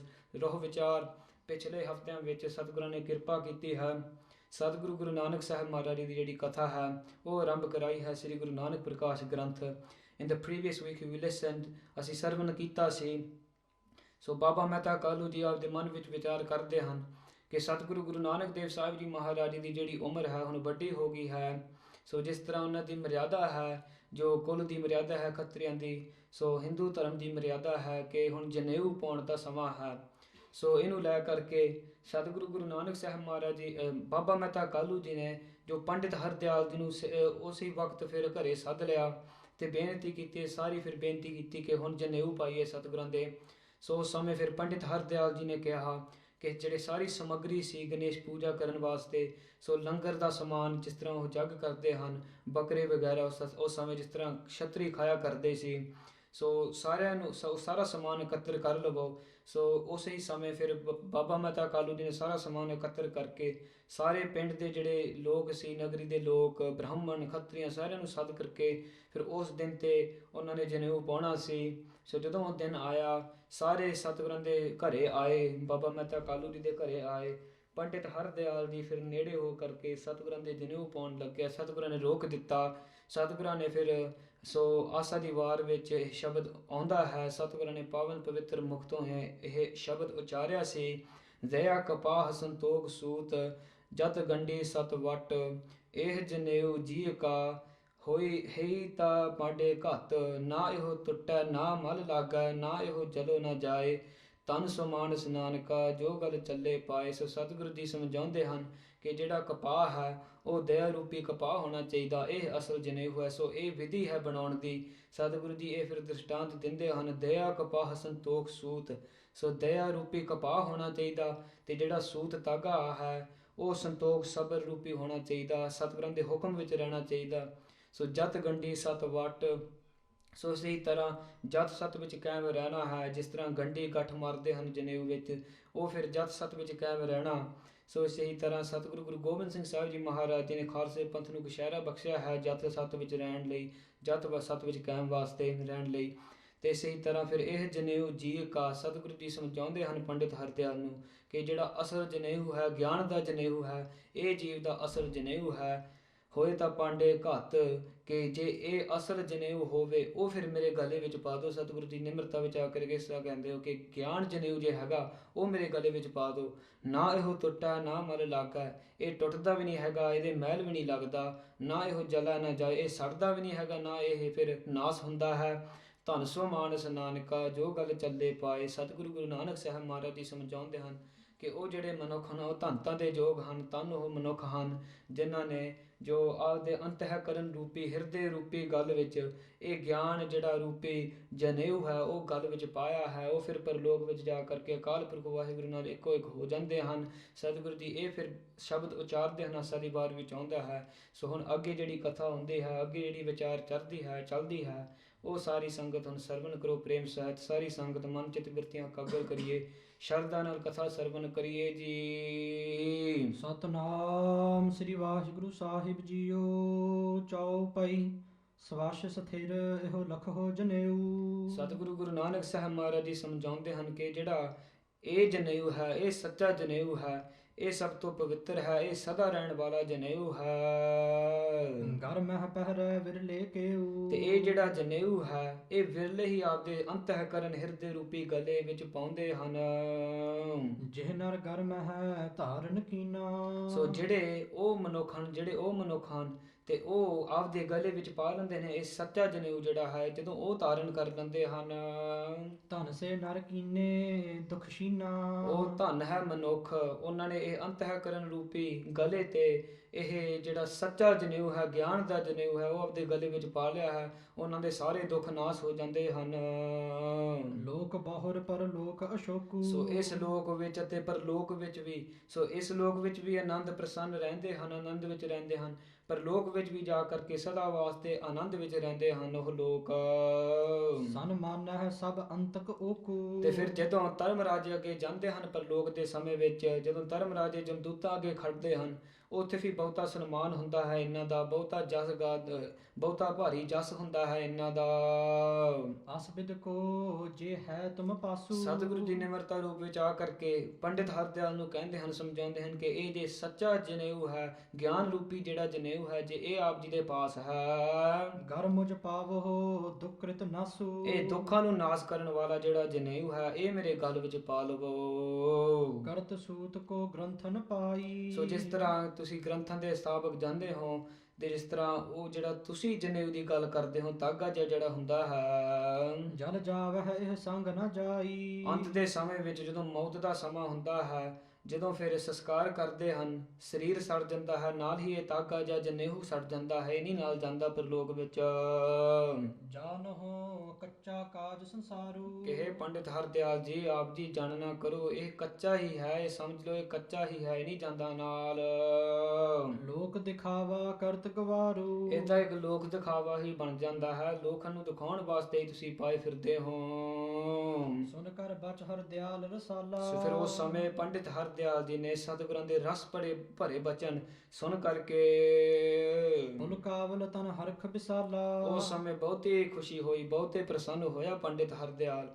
ਇੰਨੀ ਖੁਸ਼ੀ ਹੋਈ, ਆਪਦੇ ਸਾਰੇ ਸਰੀਰ ਦੇ ਜਿਹੜੇ ਰੋਮ ਸੀ ਉਹ ਖੜੇ ਹੋ ਗਏ। ਮੈਂ ਪੂਰਬ ਜੋ ਗਿਰਾ ਉਚਾਰੀ। ਇਸ ਤਰ੍ਹਾਂ ਦੇ ਮਨ ਵਿੱਚ ਵਿਚਾਰ ਕੀਤੀ, ਸਮਝ ਲਿਆ ਕਿ ਜਿਸ ਤਰ੍ਹਾਂ ਪਹਿਲੇ ਕਥਾ ਸਰਵਨ ਕੀਤਾ ਹੈ ਪੰਡਿਤ ਹਰਦਿਆਲ ਜੀ ਨੇ ਬਾਬਾ ਮਹਿਤਾ ਕਾਲੂ ਜੀ ਨੂੰ, ਜੋ ਜੋਤਿਸ਼ ਮਤ ਵਿਚਾਰ ਕਰਕੇ ਕਿਹਾ ਸੀ ਕਿ ਇਹ ਜਿਹੜਾ ਤੁਹਾਡਾ ਸੁਪੁੱਤਰ ਹੋਊਗਾ, ਇਹ ਕੋਈ ਅਵਤਾਰ ਹੀ ਹੋਊਗਾ ਤੇ ਇਹ ਸੱਚਾ ਸੁੱਚਾ ਅਵਤਾਰ ਹੀ ਹੋਊਗਾ, ਕਈ ਲੋਕ ਹੀ ਜਾਣਨਗੇ, ਸਾਰੇ ਲੋਕ ਅਣਜਾਣ ਹੀ ਰਹਿਣਗੇ। ਤੇ ਇਸੇ ਹੀ ਤਰ੍ਹਾਂ ਫਿਰ ਹੁਣ ਪੰਡਿਤ ਹਰਦਿਆਲ ਯਾਦ ਕਰਦਾ ਹੈ ਕਿ ਜਿਹੜੇ ਮੈਂ ਪਹਿਲੇ ਬਚਨ ਕੀਤੇ ਸੀ, ਬਿਨ ਸੰਸੈ ਸੋ ਭੀ ਸਭ ਸਾਚੀ। ਬਿਨਾਂ ਸ਼ੰਕੇ ਤੋਂ ਇਹ ਤਾਂ ਸੱਚੋ ਹੀ ਸੱਚ ਹੋ ਜਾਂਦੇ ਹਨ। ਲਖ ਹੈ ਵਿਰਲੇ ਬਹੁ ਅਨਜਾਨਾ। ਕਿ ਬਹੁਤ ਸਾਰੇ ਜਿਹੜੇ ਲੋਕ ਹਨ ਉਹ ਅਣਜਾਣ ਰਹਿੰਦੇ ਹਨ ਸਤਿਗੁਰਾਂ ਦੀ ਸ਼ਕਤੀ ਤੋਂ, ਵਿਰਲੇ ਹੀ ਜਾਣ ਸਕਦੇ ਹਨ ਸਤਿਗੁਰਾਂ ਦੀ ਸ਼ਕਤੀ। ਜਿਹ ਬਚ ਸੁਨ ਮਮ ਮਨ ਠਹਿਰਾਨਾ। ਉਹ ਸਤਿਗੁਰਾਂ ਦੇ ਬਚਨ ਸੁਣ ਕਰਕੇ ਜਿਹੜਾ ਮੇਰਾ ਮਨ ਹੈ ਉਹ ਬੜਾ ਟਿਕਾਅ ਵਿੱਚ ਆ ਗਿਆ ਹੈ। ਹਉ ਸੋ ਕ੍ਰਿਤਾਰਥ ਬੰਸ ਸਮੇਤਾ। ਮੈਂ ਤੇ ਆਪਦੇ ਬੰਸ ਦੇ ਸਮੇਤ, ਕੁਲ ਦੇ ਸਮੇਤ ਹੁਣ ਇਹ ਬਚਨ ਸੁਣ ਕਰਕੇ ਨਿਹਾਲ ਹੋ ਗਏ ਹਾਂ। ਭਾ ਯਜਮਾਨ ਬ੍ਰਹਮੰਡ ਨਕੇਤਾ। ਸਤਿਗੁਰੂ ਗੁਰੂ ਨਾਨਕ ਦੇਵ ਸਾਹਿਬ ਜੀ ਮਹਾਰਾਜ ਜੀ ਮੇਰੇ ਜਜਮਾਨ ਬਣ ਗਏ ਹਨ, ਹੋ ਗਏ ਹਨ। ਆਨੰਦ ਮਗਨ ਮੁਖ ਬੋਲ ਨ ਆਵਾ। ਇੰਨਾ ਆਨੰਦ ਵਿੱਚ ਆ ਗਿਆ ਹੈ ਪੰਡਿਤ ਹਰਦਿਆਲ, ਇੰਨੀ ਖੁਸ਼ੀ ਹੋ ਗਈ ਹੈ, ਇੰਨਾ ਆਨੰਦ ਵਿੱਚ ਮਸਤ ਹੋ ਗਿਆ ਹੈ, ਕੋਈ ਮੁਖ ਤੋਂ ਬਚਨ ਉਚਾਰ ਨਹੀਂ ਸਕਿਆ। ਸੁਨਨ ਬਚਨ ਮਨ ਗੁਰਚ ਉਪਜਾਵਾ। ਪਰ ਆਪਦੇ ਮਨ ਵਿੱਚ ਬੜਾ ਚਾਅ ਚੜਿਆ ਕਿ ਹੋਰ ਸਤਿਗੁਰਾਂ ਦੇ ਬਚਨ ਸਰਵਣ ਕਰੀਏ। ਅਨਤ ਜੇ ਦਵਿਜ ਬੈਸੇ ਸ਼ੁਭ ਨੀਤੀ। ਤੇ ਜਿਹੜੇ ਨਾਲ ਸਾਰੇ ਜੋ ਬ੍ਰਾਹਮਣ ਬੈਠੇ ਹੋਏ ਸੀ, ਸੋ ਬੋਲੇ ਲਖ ਪਾਸ਼ਲ ਰੀਤੀ। ਉਹ ਫਿਰ ਉਸ ਵਕਤ ਉਹ ਵੀ ਬਚਨ ਕਰਨ ਲੱਗੇ, ਫਿਰ ਜਿਸ ਤਰ੍ਹਾਂ ਉਹਨਾਂ ਦੀ ਜਨੇਊ ਦੀ ਮਰਿਆਦਾ ਹੈ ਉਹ ਫਿਰ ਬਚਨ ਕਹਿਣ ਲੱਗੇ ਜਿਹੜੇ ਨਾਲ ਦੇ ਬ੍ਰਾਹਮਣ ਬੈਠੇ ਹੋਏ ਸੀ। ਭੋ ਬਾਲਕ ਇਹੋ ਜਗ੍ਯ ਪਵੀਤਾ। ਕਿ ਹੇ ਬਾਲਕ ਗੁਰੂ ਨਾਨਕ ਦੇਵ ਸਾਹਿਬ ਜੀ ਮਹਾਰਾਜ ਜੀ, ਆਪ ਜੀ ਸੁਣਨਾ ਕਰੋ, ਇਹ ਜਿਹੜਾ ਜਗ ਪਵੀਤਾ, ਇਹ ਜਿਹੜਾ ਜਨੇਊ ਹੈ, ਵੇਦ ਪੰਥ ਮਹਿ ਗਿਨਿਓ ਪੁਨੀਤਾ। ਵੇਦਾਂ ਦੇ ਪੰਥ ਵਿੱਚ ਇਹ ਜਿਹੜਾ ਜਨੇਊ ਹੈ ਇਹ ਸਭ ਤੋਂ ਪਵਿੱਤਰ ਗਿਣਿਆ ਜਾਂਦਾ ਹੈ। ਪਰੰਪਰਾ ਪਾਵਨ ਬਰ ਧਰਮਾ। ਕਿ ਇਹ ਜਿਹੜਾ ਜਨੇਊ ਹੈ ਇਹ ਸ਼ੁਰੂਆਤ ਤੋਂ ਮੁੱਢ ਤੋਂ ਹੀ ਇਹ ਧਰਮ ਤਾਰਨ ਕਰਨ ਵਾਸਤੇ ਇਹ ਲੋਕ ਪਾਇਆ ਕਰਦੇ ਹਨ, ਇਹ ਸਭ ਤੋਂ ਸ੍ਰੇਸ਼ਟ ਹੈ। ਦਿਜ ਬਾਹਜ ਕੋ ਰਾਖਤ ਧਰਮਾ। ਭਾਵੇਂ ਬ੍ਰਾਹਮਣ ਹੋਵੇ ਭਾਵੇਂ ਖੱਤਰੀ ਹੋਵੇ, ਇਹ ਧਰਮ ਦੀ ਰੱਖਿਆ ਕਰਦਾ ਹੈ ਇਹ ਜਨੇਊ। ਬ੍ਰਹਮਾਦਿਕ ਤੇ ਇਹ ਚੱਲ ਆਵਾ। हे ਗੁਰੂ ਨਾਨਕ ਸਾਹਿਬ ਬਾਲਕ ਰੂਪ, ਆਪ ਜੀ ਸੁਣਨਾ ਕਰੋ, ਇਹ ਬ੍ਰਹਮਾ ਤੋਂ ਹੀ ਆਉਂਦੀ ਹੈ ਇਹ ਮਰਿਆਦਾ, ਉਹ ਵੀ ਪਾਇਆ ਕਰਦਾ ਸੀ। ਸਨਕ ਸਨੰਦਨ ਸਭ ਪਹਿਰਾਵਾ। ਤੇ ਜਿਹੜੇ ਬ੍ਰਹਮੇ ਦੇ ਬੱਚੇ ਸੀ ਚਾਰ, ਉਹ ਵੀ ਇਹ ਪਾਉਂਦੇ ਹੁੰਦੇ ਸੀ। ਜੇ ਹਮ ਕੀਨੀ ਉਕਤ ਨਵੀਨਾ। ਤੇ ਜੇ ਕਰਕੇ ਅਸੀਂ ਇਹ ਨਵੀਂ ਰੀਤੀ ਹੀ ਚਲਾ ਦਿੱਤੀ ਹੈ, ਨਵੀਂ ਮਰਿਆਦਾ। ਤੇ ਲੋ ਇਹ ਤੇ ਸਮਤ ਪ੍ਰਬੀਨਾ। ਆਪ ਜੀ ਅਕਲ ਸਮਝਣ ਵਾਲੇ ਹੋ ਸਤਿਗੁਰੂ ਜੀ, ਫਿਰ ਤਾਂ ਹੀ ਕਰਕੇ ਫਿਰ ਤੁਸੀਂ ਤਾਂ ਹਟਾ ਦਿਓ ਜੇ ਅਸੀਂ ਨਵੀਂ ਇਹ ਰੀਤੀ ਚਲਾ ਦਿੱਤੀ। ਚਲੋ ਬਾਲ ਪਾਸ਼ਲ ਕੁਲ ਚਾਲੀ। ਸੋ ਤਾਂ ਹੀ ਕਰਕੇ ਸਤਿਗੁਰੂ ਗੁਰੂ ਨਾਨਕ ਦੇਵ ਸਾਹਿਬ ਜੀ ਮਹਾਰਾਜ ਜੀ ਆਪ ਦੀ ਕੁਲ ਅਨੁਸਾਰ, ਜਿਸ ਤਰ੍ਹਾਂ ਆਪ ਦੀ ਰੀਤੀ ਹੈ, ਜਿਸ ਤਰ੍ਹਾਂ ਕੁਲ ਵਿੱਚ ਚਲਦੀ ਆ ਰਹੀ ਹੈ ਮਰਜ਼ਾਦਾ, ਆਪ ਜੀ ਇਸੇ ਹੀ ਤਰ੍ਹਾਂ ਇਹ ਜਨੇਊ ਪਾ ਕਰਕੇ ਇਸ ਤਰ੍ਹਾਂ ਚੱਲਣਾ ਕਰੋ। ਕਿਉ ਤੁਮ ਸਭ ਤੇ ਚਹੋ ਨਿਰਾਲੀ। ਕਿਉਂ ਸਤਿਗੁਰੂ ਜੀ ਤੁਸੀਂ ਵਿਰਲੇ ਹੋ ਕਰਕੇ, ਨਿਰਾਲੇ ਹੋ ਕਰਕੇ ਕਿਉਂ ਨਹੀਂ ਇਹ ਮਰਿਆਦਾ ਵਿੱਚ ਆਉਂਦੇ? ਸੁਨ ਸ੍ਰੀ ਨਾਨਕ ਬਚ ਦਵਿਜ ਬਰਕਾ। ਤੇ ਫਿਰ ਉਸ ਵਕਤ ਸਤਿਗੁਰੂ ਸ੍ਰੀ ਗੁਰੂ ਨਾਨਕ ਸਾਹਿਬ ਮਹਾਰਾਜ ਜੀ ਬ੍ਰਾਹਮਣਾਂ ਦੇ ਬਚਨ ਸੁਣ ਕਰਕੇ ਬੋਲੇ ਤਿਹ ਮਤ ਕਰਤਿਓ ਤਰਕਾ। ਸੋ ਉਹ ਜਿਹੜਾ ਜਨੇਊ ਦੀ ਮਰਿਆਦਾ ਨੂੰ ਖੰਡਨ ਕਰਨ ਵਾਸਤੇ ਸਤਿਗੁਰੂ ਨੇ ਆਪਦੇ ਪਾਵਨ ਪਵਿੱਤਰ ਮੁਖ ਤੋਂ ਅੱਗੇ ਸ਼ਬਦ ਉਚਾਰਨਾ ਕੀਤਾ। ਸ੍ਰੀ ਮੁਖ ਵਾਕ ਚੌਕਰ ਮੁੱਲ ਅਣਾਇਆ। ਸੋ ਸਤਿਗੁਰੂ ਜੀ ਸਮਝਾਉਂਦੇ ਹਨ ਚੌਕੜ ਮੁੱਲ ਅਨਾਇਆ। ਸੋ ਜਿਹੜਾ ਇਹ ਜਨੇਊ ਤਾਗਾ ਹੈ, ਸੋ ਇਸੇ ਤਰ੍ਹਾਂ ਸਤਜੁਗ ਦੇ ਸਮੇਂ ਵਿੱਚ ਚਾਰ ਜੋ ਦੁਆਣੀਆਂ ਨਾਲ ਇਹ ਮੁੱਲ ਲਿਆ ਜਾਂਦਾ ਸੀ। So these are currencies that Satguru ਜੀ ਟਾਕਸ ਅਬਾਊਟ। ਸਤਿਯੁਗ ਦੇ ਸਮੇਂ ਚਾਰ ਦੁਆਣੀਆਂ ਨਾਲ ਇਹ ਲਿਆ ਜਾਂਦਾ ਸੀ। ਤ੍ਰੇਤੇ ਦੇ ਸਮੇਂ ਵਿੱਚ ਚਾਰ ਆਣਿਆਂ ਨਾਲ ਲਿਆ ਜਾਂਦਾ ਸੀ। ਸੋ ਦੁਆਪਰ ਦੇ ਸਮੇਂ ਵਿੱਚ ਇਹ ਚਾਰ ਪੈਸਿਆਂ ਨਾਲ ਲਿਆ ਜਾਂਦਾ ਸੀ। ਤੇ ਹੁਣ ਕਲਯੁਗ ਦੇ ਸਮੇਂ ਵਿੱਚ ਚਾਰ ਕੌਡੀਆਂ ਨਾਲ ਲਿਆ ਜਾਂਦਾ ਸੀ। ਸੋ ਸਤਿਗੁਰੂ ਜਿਸ ਤਰ੍ਹਾਂ ਸਮਝਾਉਂਦੇ ਹਨ ਕਿ ਇਹ ਮੁੱਲ ਲੈ ਕਰਕੇ ਬਹਿ ਚੌਕੈ ਪਾਇਆ। ਸੋ ਚੌਂਕੇ ਵਿੱਚ ਬੈਠ ਕਰਕੇ ਇਹ ਫਿਰ ਜਿਹੜਾ ਜਨੇਊ ਦੀ ਮਰਿਆਦਾ ਹੈ ਇਹ ਤੁਸੀਂ ਪਾਇਆ ਕਰਦੇ ਹੋ। ਸਿੱਖਾ ਕੰਨ ਚੜਾਇਆ। ਤੇ ਫਿਰ ਜਿਹੜਾ ਬ੍ਰਾਹਮਣ ਹੈ ਉਹ ਕੋਲ ਹੋ ਕਰਕੇ ਫਿਰ ਜਿਹੜੀ ਸਿੱਖਿਆ ਹੈ ਉਹ ਕੰਨਾਂ ਵਿੱਚ ਚੜਾ ਦਿੰਦਾ ਹੈ। ਗੁਰ ਬ੍ਰਾਹਮਣ ਥਿਆ। ਤੇ ਇਸ ਤਰ੍ਹਾਂ ਕਹਿ ਦਿੰਦਾ ਹੈ, ਕੰਨਾਂ ਵਿੱਚ ਇਹ ਸਿੱਖਿਆ ਦੇ ਦਿੰਦਾ ਹੈ ਕਿ ਅੱਜ ਤੋਂ ਜਨੇਊ ਪਾਉਣ ਤੋਂ ਬਾਅਦ ਇਹ ਬ੍ਰਾਹਮਣ ਤੇਰਾ ਗੁਰੂ ਹੈ। ਉਹ ਮੁਆ ਉਹ ਝਰ ਪਰ ਪਿਆ। ਜਦੋਂ ਫਿਰ ਅੰਤ ਦਾ ਸਮਾਂ ਆਉਂਦਾ ਹੈ, ਜਦੋਂ ਸਰੀਰ ਚੜ ਜਾਂਦਾ ਹੈ, ਜਦੋਂ ਮੌਤ ਆਉਂਦੀ ਹੈ, ਉਸ ਸਮੇਂ ਫਿਰ ਜਿਸ ਤਰ੍ਹਾਂ ਸੰਸਕਾਰ ਦੇ ਵੇਲੇ ਜਦੋਂ ਅੱਗ ਵਿੱਚ ਸੜਦਾ ਹੈ ਸਰੀਰ, ਇਸੇ ਤਰ੍ਹਾਂ ਉਹੀ ਜਿਹੜਾ ਤਾਗਾ ਜਨੇਊ ਹੈ ਉਹ ਵੀ ਸੜ ਜਾਂਦਾ ਹੈ, ਉਹਨੀ ਨਾਲ ਜਾਂਦਾ। ਵੇ ਤੱਗਾ ਗਿਆ। ਤੇ ਫਿਰ ਜਿਸ ਤਰ੍ਹਾਂ ਵੇ ਤੱਗਾ ਗਿਆ, ਫਿਰ ਇਹ ਤਾਗੇ ਤੋਂ ਬਿਨਾਂ ਹੀ ਫਿਰ ਪਰਲੋਕ ਵਿੱਚ ਜਾਂਦਾ ਹੈ। ਇਹ ਜਿਹੜਾ ਜਨੇਊ ਹੈ ਇਹ ਨਹੀਂ ਜਾਂਦਾ ਨਾਲ। ਸਤਿਗੁਰੂ ਜੀ ਸਾਰਿਆਂ ਨੂੰ ਸਮਝਾਉਂਦੇ ਹਨ। ਚੌਪਈ ਅਸਬਿਦ ਕੋ ਦਿਜ ਦੇਹੁ ਜਨੇਊ। ਇਹ ਜਿਹੜੀ ਜਨੇਊ ਦੀ ਤੁਸੀਂ ਗੱਲ ਕਰਦੇ ਹੋ, ਚੌਕਰ ਬਿਕਤ ਮੂਲ ਲਿਅਤਿਉ। ਚਾਰ ਕੌਡੀਆਂ ਨਾਲ ਖਰੀਦ ਕਰਕੇ ਮੁੱਲ ਲੈ ਕਰਕੇ ਫਿਰ ਆ ਕੇ ਪਾਉਂਦੇ ਹੋ ਤੁਸੀਂ। ਅਗਨ ਸੰਗ ਜਰ ਗਇਓ ਜਗ ਮਾਹੀ। ਸੋ ਜਿਸ ਤਰ੍ਹਾਂ ਅਸੀਂ ਸੋ ਸਮਝਾਉਂਦੇ ਹਨ ਸਤਿਗੁਰੂ ਜੀ, ਅਗਨ ਸੰਗ ਜਰ ਗਇਓ ਜਗ ਮਾਹੀ। ਜਦੋਂ ਸੰਸਕਾਰ ਹੁੰਦਾ ਹੈ, ਸਰੀਰ ਸੜਦਾ ਹੈ, ਨਾਲ ਹੀ ਇਹ ਤਾਗਾ ਜਾਂ ਜਨੇਊ ਵੀ ਸੜ ਜਾਂਦਾ ਹੈ, ਇਹ ਅੱਗੇ ਨਹੀਂ ਜਾਂਦਾ ਨਾਲ। ਜਹ ਕਾਰਜ ਤਹ ਨਿਭਿਓ ਸੋ ਨਾਹੀ। ਤੇ ਫਿਰ ਉਹ ਜਿਹੜਾ ਤਾਗਾ ਜਨੇਊ ਹੈ ਇਹ ਫਿਰ ਕੋਈ ਕੰਮ ਨਹੀਂ ਆਇਆ ਇਸ ਸੰਸਾਰ ਵਿੱਚ। ਜੋ ਆਗੇ ਨਹਿ ਕਾਰਜ ਆਵਾ। ਸਤਿਗੁਰੂ ਜੀ ਸਮਝਾਉਂਦੇ ਹਨ, ਇਹਨਾਂ ਦੀ ਮਰਿਆਦਾ ਮਤ ਨੂੰ ਖੰਡਨ ਕਰਕੇ ਸਮਝਾਉਂਦੇ ਹਨ ਕਿ ਇਹ ਜੇ ਫਿਰ ਕੋਈ ਕੰਮ ਨਹੀਂ ਆਉਂਦਾ, ਕੋਈ ਕੰਮ ਨਹੀਂ ਆਇਆ ਇਸ ਸੰਸਾਰ ਵਿੱਚ, ਸੋ ਪਾਇਓ ਜਗ ਕੋ ਦਿਖਰਾਵਾ। ਫਿਰ ਤਾਂ ਇਹ ਪਾ ਕਰਕੇ ਫਿਰ ਇਹ ਲੋਕ ਦਿਖਾਵਾ ਹੀ ਹੈ। ਹਮ ਸੰਸਾਰ ਸੋ ਨਾਹੀ ਕਾਜੂ। ਸੋ ਇਸੇ ਕਰਕੇ ਇਹ ਸੰਸਾਰ ਵਿੱਚ ਮੇਰਾ ਕੋਈ ਕੰਮ ਨਹੀਂ ਹੈ ਜਨੇਊ ਨਾਲ। ਤਿਹ ਕੀ ਕੋ ਨਾਮ ਹੋਇਓ ਤਗ ਟੂਟਾ। ਸੋ ਤਾਂ ਹੀ ਕਰਕੇ ਪਾਉਣ ਦੀ ਲੋੜ ਨਹੀਂ। ਸੰਗ ਨ ਤਗ ਜਬ ਜਮ ਗਹਿ ਕੂਟਾ। ਸੋ ਇਸੇ ਤਰ੍ਹਾਂ ਇਹ ਨਾਲ ਨਹੀਂ ਜਾਂਦਾ ਹੈ। ਤਾਹਾ ਨਾਮ ਹੋਇਓ ਤਗ ਟੂਟਾ। ਸੋ ਉਹੀ ਅਕਾਲ ਪੁਰਖ ਵਾਹਿਗੁਰੂ ਦਾ ਨਾਮ ਨਾਲ ਜਾਂਦਾ ਹੈ। ਤਗ ਟੂਟਾ, ਇਹ ਟੁੱਟ ਜਾਂਦਾ ਹੈ, ਨਾਲ ਨਹੀਂ ਜਾਂਦਾ। ਜਿਸ ਤਰ੍ਹਾਂ ਇਹ ਸਾਰੇ ਪਦਾਰਥ ਨੂੰ ਕੁਛ ਨਹੀਂ ਨਾਲ ਜਾਂਦਾ। ਸਤਿਗੁਰੂ ਜੀ ਸਮਝਾਉਂਦੇ ਹਨ, ਕੀਨ ਸਕੂਰੀ ਚੋਰੀ ਜਾਰੀ। ਜੇ ਮਨੁੱਖ ਜੋ ਮਾੜੇ ਕੰਮਾਂ ਵਿੱਚ ਲੀਨ ਰਵੇ ਸੋ ਇਸੇ ਹੀ ਤਰ੍ਹਾਂ ਚੋਰੀ ਝੂਠ ਇਸੇ ਪ੍ਰਕਾਰ ਮਾੜੇ ਕੰਮਾਂ ਵਿੱਚ ਲੀਨ ਰਵੇ। ਯਾ ਤੇ ਮਿਲੀ ਯਾਤਨਾ ਭਾਰੀ। ਸੋ ਅੱਗੇ ਪਰਲੋਕ ਵਿੱਚ ਜਾ ਕਰਕੇ ਉੱਥੇ ਤਾੜਨਾ ਹੁੰਦੀ ਹੈ, ਬਹੁਤੀ ਸਜ਼ਾ ਹੁੰਦੀ ਹੈ ਉਹਨਾਂ ਦੀ ਜਮਦੂਤਾ ਪਾਸੋਂ। ਤਾਤੇ ਸਤ ਨਾਮ ਕਰਤਾਰਾ। ਸਤਿਗੁਰੂ ਜੀ ਗੁਰੂ ਨਾਨਕ ਸਾਹਿਬ ਮਹਾਰਾਜ ਜੀ ਪੰਡਿਤ ਹਰਦਿਆਲ ਨੂੰ ਸਮਝਾਉਂਦੇ ਹਨ, ਤਾਂ ਹੀ ਕਰਕੇ ਸਤਨਾਮ ਕਰਤਾਰਾ। ਕਰਤਾਰ ਅਕਾਲ ਪੁਰਖ ਵਾਹਿਗੁਰੂ ਜੋ ਸਾਰਿਆਂ ਦੇ ਰਚਣ ਵਾਲੇ ਹਨ। ਸਤਨਾਮ ਉਸ ਅਕਾਲ ਪੁਰਖ ਵਾਹਿਗੁਰੂ ਦਾ ਜਿਹੜਾ ਸੱਚਾ ਨਾਮ ਹੈ ਉਹਦੀ ਜਪਣਾ ਕਰੋ, ਉਹ ਸਿਮਰਨ ਕਰੋ। ਜਪਹੁ ਤਾਹਿ ਹੋਇ ਜਗ ਨਿਸਤਾਰਾ। ਉਹ ਫਿਰ ਜਪ ਕਰਕੇ ਇਹ ਸੰਸਾਰ ਤੋਂ ਪਾਰ ਉਤਾਰਾ ਹੁੰਦਾ ਹੈ। ਦੋਨੋਂ ਲੋਕ ਵੇਖੇ ਰਹਿ ਸੰਗਾ। ਸੋ ਦੋਨੋਂ ਲੋਕਾਂ ਵਿੱਚ, ਇਸ ਲੋਕ ਵਿੱਚ ਅਤੇ ਪਰਲੋਕ ਵਿੱਚ, ਫਿਰ ਉਹ ਜਿਹੜਾ ਮਨੁੱਖ ਹੈ ਜਿਹੜਾ ਅਕਾਲ ਪੁਰਖ ਵਾਹਿਗੁਰੂ ਦੀ ਪ੍ਰੇਮਾ ਭਗਤੀ ਵਿੱਚ ਲੀਨ ਹੁੰਦਾ ਹੈ, ਅਕਾਲ ਪੁਰਖ ਵਾਹਿਗੁਰੂ ਦਾ ਨਾਮ ਜਪਦਾ ਹੈ, ਇਸ ਲੋਕ ਵਿੱਚ ਵੀ ਪਰਲੋਕ ਵਿੱਚ ਵੀ ਉਹ ਸੁਖੀ ਸਹਿਤ ਰਹਿੰਦਾ ਹੈ, ਆਨੰਦ ਸਹਿਤ ਰਹਿੰਦਾ ਹੈ, ਕੁਛ ਨਹੀਂ ਹੁੰਦਾ ਉਹਨੂੰ। ਨਿਸ ਦਿਨ ਸਿਮਰੋ ਸੰਗ ਉਮੰਗਾ। ਸੋ ਤਾਂ ਹੀ ਕਰਕੇ ਇਹ ਪੰਡਿਤ ਹਰਦਿਆਲ ਦਿਨ ਰਾਤ ਉਸ ਅਕਾਲ ਪੁਰਖ ਵਾਹਿਗੁਰੂ ਦੇ ਨਾਮ ਨੂੰ ਸਿਮਰਨ ਕਰੋ। ਦਿਜ ਬਾਹਜ ਕੀ ਭੀੜ ਸੁਭੂਰੀ। ਤੇ ਉਸ ਵਕਤ ਜਿਹੜੇ ਨਾਲ ਦੇ ਜਿਹੜੇ ਖੱਤਰੀ ਬ੍ਰਾਹਮਣ ਸਾਰੇ ਜਿਹੜੀ ਭੀੜ ਹੋਈ ਸੀ ਉੱਥੇ ਘਰ ਵਿੱਚ, ਜਿਹੜੇ ਸਾਰੇ ਨਾਲ ਬੈਠੇ ਹੋਏ ਸੀ। ਸੁਨ ਬਚ ਬਿਸਮੈ ਤਾ ਉਰ ਪੂਰੀ। ਉਸ ਵਕਤ ਸਤਿਗੁਰੂ ਸ੍ਰੀ ਗੁਰੂ ਨਾਨਕ ਦੇਵ ਸਾਹਿਬ ਜੀ ਮਹਾਰਾਜ ਦੇ ਪਾਵਨ ਪਵਿੱਤਰ ਬਚਨ ਸੁਣ ਕਰਕੇ ਕੋ ਨ ਉੱਤਰ ਦੇਨ ਸਮਰੱਥਾ। ਸਤਿਗੁਰਾਂ ਦੇ ਬਚਨ ਸੁਣ ਕਰਕੇ ਕੋਈ ਬ੍ਰਾਹਮਣ, ਕੋਈ ਖੱਤਰੀ, ਕੋਈ ਨਹੀਂ ਉੱਤਰ ਦੇ ਸਕਿਆ। ਇਹ ਸਰਵਨ ਕਰਕੇ ਸਤਿਗੁਰਾਂ ਦੇ ਮਿੱਠੇ ਬਚਨ। ਸਤ ਬਾਤ ਕਿਮ ਕਹੈ ਬਿਅਰਥਾ। ਕਿਉਂ ਕਰਕੇ ਸਤਿਗੁਰਾਂ ਦਾ ਸੱਚ ਹੀ ਬਚਨ ਹੈ, ਸੱਚਾ ਹੀ ਬਚਨ ਹੈ।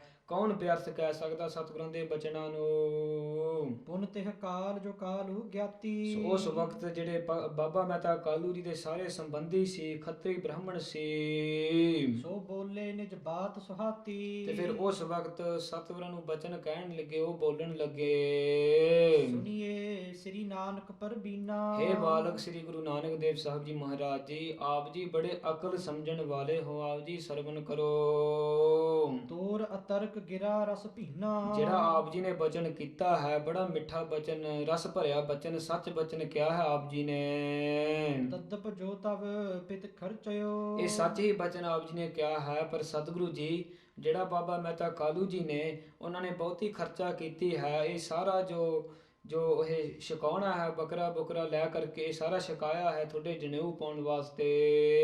ਜਗ ਪਵੀਤ ਹੇਤ ਲਖ ਸਰਬਾ। ਜਗ ਪਵੀਤ ਸੋ ਜਨੇਊ ਪਾਉਣ ਦੇ ਨਾਮ ਤੇ ਸਾਰਾ ਖਰਚਾ ਕੀਤਾ ਹੋਇਆ ਹੈ। ਨਹਿ ਪੈ ਰਹੋ ਤਬ ਹੋਏ ਅਕਾਜੂ। ਸੋ ਤਾਂ ਹੀ ਕਰਕੇ ਬਾਲਕ ਗੁਰੂ ਨਾਨਕ ਦੇਵ ਸਾਹਿਬ ਜੀ ਮਹਾਰਾਜ, ਜੇ ਤੁਸੀਂ ਇਹ ਤਾਗਾ ਜਨੇਊ ਨਾ ਪਾਓ, ਇਹ ਫਿਰ ਮਾੜਾ ਹੀ ਕੰਮ ਹੈ। ਜੋ ਤੁਮਰੇ ਪਿਤ ਕੀਨ ਸਮਾਜੂ। ਤੇ ਇਹ ਮਾੜਾ ਹੀ ਕੰਮ ਹੈ। ਇਹ ਸਾਰਾ ਜਿਹੜਾ ਤੁਹਾਡੇ ਪਿਤਾ ਜੀ ਨੇ ਸਾਰਾ ਖਰਚਾ ਕੀਤਾ ਹੈ, ਵਿਅਰਥ ਹੋ ਜਾਣਾ ਹੈ। ਸੋ ਤਾਂ ਹੀ ਕਰਕੇ ਤੁਹਾਡੇ ਪਿਤਾ ਨੇ ਬਹੁਤੀ ਜੋ ਖਰਚਾ ਕੀਤਾ ਹੈ, ਤਾਂ ਹੀ ਕਰਕੇ ਆਪ ਜੀ ਪਾਉਣਾ ਕਰੋ। ਦਿਜ ਬਾਹਜ ਸਭ ਤੁਮ ਘਰ ਆਵਾ। ਤੁਹਾਡੇ ਪਿਤਾ ਜੀ ਨੇ ਬੜੇ ਪ੍ਰੇਮ ਸਹਿਤ ਸਾਰੇ ਬ੍ਰਾਹਮਣਾਂ ਨੂੰ, ਸਾਰੇ ਖੱਤਰੀਆਂ ਨੂੰ, ਸਾਰੇ ਸੰਬੰਧੀਆਂ ਨੂੰ ਬੜੇ ਪ੍ਰੇਮ ਸਹਿਤ ਆਪਦੇ ਘਰੇ ਸਦਨਾ ਕੀਤਾ ਹੈ। ਪਹਿ ਰਹੋ ਜਨਿਉ ਜਗਤ ਸੁਹਾਵਾ। ਸੋ ਇਹ ਜਿਹੜਾ ਸ੍ਰੇਸ਼ਟ ਜਨਿਉ ਹੈ, ਜਿਹੜਾ ਜਗਤ ਵਿੱਚ ਸ੍ਰੇਸ਼ਟ ਜਨਿਉ ਹੈ, ਤਾਂ ਹੀ ਕਰਕੇ ਬਾਲਕ ਗੁਰੂ ਨਾਨਕ ਸਾਹਿਬ ਮਹਾਰਾਜ ਜੀ ਆਪ ਜੀ ਪਾ ਲਵੋ। ਜੋ ਨਿਜ ਕੁਲ ਕੀ ਚਲਹਿ ਨ ਚਾਲੀ। ਕਿਉਂ ਕਰਕੇ